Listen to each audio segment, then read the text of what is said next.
Hello, welcome to White Birch Tarot and Astrology. I'm doing this reading. It's just barely, what day is this? It's just barely February 12th. So this reading is for like the 12th through, I don't know, a few days. And I'm going to talk briefly about the astrology and then I'll timestamp the tarot reading. But I just wanted to point out that for a few days ago, I should say, Mercury entered Pisces on around February 6th or 7th, and Venus entered Pisces around the 9th or 10th of February.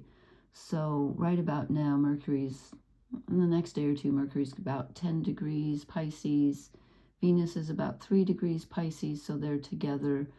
And then Saturn is at the last degree of the zodiac, 29 degrees of Pisces, which, as I have said a million times, is very karmic. So I'm going to talk about that. I just want to read one very brief quote that I found that I just love from Emily Dickinson. And she said, "To live is so startling, it leaves little time for anything else." So that's what I'm going to come back with when people say to me, "What, you haven't finished that yet? I thought you were going to do that last year." I'm going to say, well, to live just takes so much time. You know, it's so startling. I don't have time. So thank you, Emily. And I just want to point out that, you know, Saturn's at the last degree of the zodiac. So as I've said a million times, we're wrapping things up on a very karmic level. And on the, what date is it when Saturn, the 20th, I think, Saturn and Neptune will meet up at 0 degrees of Aries. Neptune's already in Aries. But Saturn moves in on, I think, February 14th, which is Valentine's Day. You probably know that. Anyway, so I just wanted to talk briefly about what Mercury in Pisces means. And Mercury's going to go retrograde at the end of February and then goes direct again on the spring equinox on like March 21st. And so Venus is there also. So when Venus is in Pisces, where she's exalted, she loves to be in Pisces, we have very deep compassion and empathy. In fact, may I even say unconditional love? Pardon my voice, I'm very croaky tonight. We have an appreciation of beauty. We have great sensitivity and the ability to get in touch with our emotions, very romantic energy, imaginative. And so that's Venus in Pisces. And then Mercury in Pisces is very similar, except that since Mercury rules our communications, we can be extremely intuitive, especially on an emotional level, and great imagination, great time for artistic work. But of course, there's always a downside to everything. The downside is we can be a little bit illogical, and there can be a lot of miscommunication, especially when Venus and Mercury are both together in Pisces. I think people are so, I don't want to say touchy, but very sensitive. Like everyone's overly sensitive. So watch what you say. But if you have something to say to someone, hopefully something kind or, you know, that will help them emotionally, it's a great time to reach out to people. Again, just make sure, you know, you don't want miscommunication. And yeah, I was just thinking about Mercury and Pisces, and there's always that divide where people say, you know, some people say thoughts come first and they cause your emotion. And a thought can cause an emotion, absolutely. But my position is that emotion almost always precedes the thought with me. Not always, of course. It can go either way, obviously. But I would say in the majority of times for me, I find that I'm thinking something because I'm feeling a certain way. Because obviously, as you know, infants, we have emotions long before we have cognition and vocabulary. So that's just my thought. Not that it matters. I don't even know why I'm talking about that. But emotions are, I think, at the base of a lot of stuff, a lot of things. Anyway, so, and then on the 14th, I already said this, Saturn moves into Aries. I will do a separate post about that because that's going to be very important. There's a lot of stuff happening between like the 14th and the 17th, which is when we have the new moon solar eclipse in Aquarius. There's just a lot of stuff coming up. So the cards were very strange tonight. I was going to lay out more. They resisted and they only gave me 4. Then I drew a couple shadow cards and I tried to draw a couple different decks of oracle cards. None would come out. So this is apparently all we need to know right now. So top row is general life. Bottom row is relationships. But I think with all this Pisces energy, they're also interconnected anyway, that it probably doesn't matter. Oh, I was going to timestamp the cards. Okay, we'll say close enough. Okay. And I didn't expect this card really, but now that I think about it, I'm not surprised. This is the Oak, Ash, and Thorn deck. I was drawn to it again by Three Trees Tarot. And I get the Devil. And that kind of makes sense with Saturn at the tail end of Pisces, the very karmic, most karmic degree of the zodiac. We are wrapping things up. And Pisces is very emotional. And it's being interconnected with others. So now we're looking at, with the Devil, it's looking at emotional patterns. Yeah, which generally speaking, when we're talking about an emotional pattern, it's generally not something we want to continue. Because patterns are like habits and, you know, they need re-examining. And so it's time to do that. And you may find yourself doing that, whether you want to or not, because of all this Pisces energy. So that comes up for us. Why am I stuck in my behavior? Because it's coming from an old emotional pattern.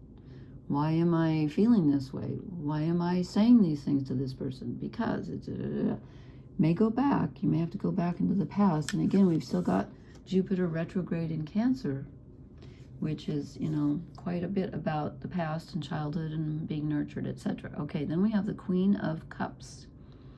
So here we are in our cups, pun intended, feeling things and feeling a lot, but being able to handle it.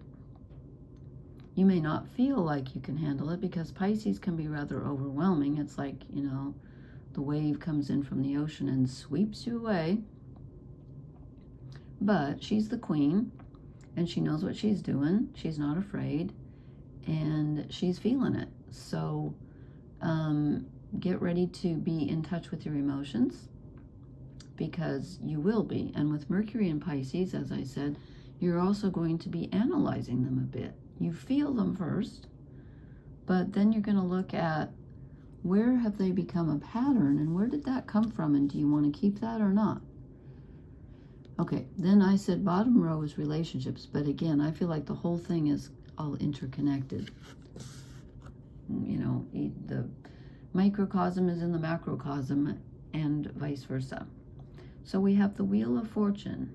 Things are changing, and that's things outside us are changing. Relationships are changing. People around us are changing, but so are we. And perhaps one of the reasons that things are changing is because we're different. You know, we're all different. After having undergone Saturn and Neptune moving through the entire sign of Pisces, closing out the zodiac, you can't be the same. If you are, you missed the boat somehow. Anyway, things are different. Relationships are changing. And they're going to come up for review, both on an emotional level and a mental level. And this is good because it's finally movement. We were stuck for so long. We've been stuck for so long. And yes, I know it's review energy, but it's also moving forward energy. When the wheel turns, things change. We're moving forward. So what does that mean in relationships? How are they changing? Well, we're assessing almost as a bookkeeper would do. We're like making columns, not literally, you don't have to, but like, okay, what am I giving and what am I receiving? Where have I been overly giving and I'm not receiving back from the people to whom I'm giving? Where am I being overly responsible in my giving? You know, what can I let go of? And then also, where have I received my support? To whom do I owe the gratitude? You know, who has helped me through this? And with Saturn getting ready to move into Aries, we might kind of feel like, if you aren't already, you will probably feel like you're doing it all yourself, because there's a lot of responsibility that comes with that. But there is this reckoning where we finally stop and we say, you know, I need to take a really in-depth look. I need to be the Queen of Cups and stand in my power and say, okay, look, I'm going to face my old emotional patterns bravely and clearly, because I need to, because things need to change. If I want things to change, then I have to do things differently. So this is time to total up what you've given and where. Was it worth it? Do you feel like you did good? You did the person or people, did you help them? Or were you just helping yourself and making yourself feel better? Where were your boundaries overstepped? Where have you given too much? You know, that's what we're doing right now. On an emotional level, but it may pertain to money as well, because pentacles are money and time and energy. Okay, so there's that. Then I drew 2 oracle cards. I'm sorry, 2 shadow cards. I tried to draw oracle cards. And I got strength, which is interesting, because since we're the Queen of Cups, I feel like we may not be feeling our inner strength right now, but it's there. It is there. We may be feeling like we're stuck in that old pattern, and that can make you feel kind of helpless, powerless, whatever. No, you have the ability to make the change, to stand up for yourself, and find out, you know, this is the Leo card, and Leo is all about knowing who you are. Your, you know, well, Aries is self-identity, but Leo is like the inner child and your heart of hearts. Who are you at your heart? What does your heart want? And who are you?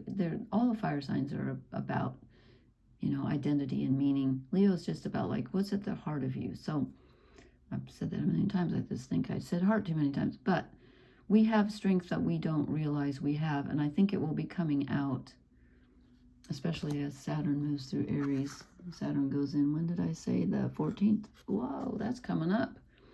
And then I get the 6 of Cups, which is really interesting, because this is the nostalgia card, looking back on the past. And I feel like there's 2 meanings here. One is that you might be stuck. One of the ways in which you're stuck is wishing that you could go back, and missing people that have supported you that are no longer here, and thinking, oh, it was so much easier when, you know, and I wish I could go back to that time. Well, we can't, but we can take forward whatever we learned and whatever we were given, whether it was love or help or support or money or whatever we were given. Love is eternal, don't forget that.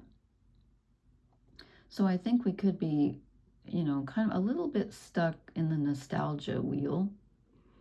But I think also it can be kind of a positive unconscious thing where we do go back to our roots, because we've got children there, and then we've got the child here. You know, there's strength in our child selves. As a child, none of us probably got exactly what we needed. I don't know many people who did. And some got less than others. So we all had to build a support system. We all had to find things that truly fed us and, you know, gave us whatever it was that we felt like we needed. Even if it wasn't enough, it was something. And this is, you know, hearkening back to that and thinking, what fed me when I was a child? Can I go back to that? And again, you don't want to get stuck in old patterns, because with Venus and Mercury both in Pisces, there can be a tendency to get lost in the imagination. So just watch out for that. But it can also be a positive where you are like, oh yeah, I remember that. I love that. That really makes me feel, you know, I used to feel safe when I did that, or whatever. So got 2 6s. There's balancing coming out. So we don't want to get stuck in the past, but we want to be flexible and turn with the wheel. Okay, I hope that makes sense. Please leave me a comment. And please hit the like, share, and subscribe buttons. And I will talk to you later. Blessings, everyone. Good night.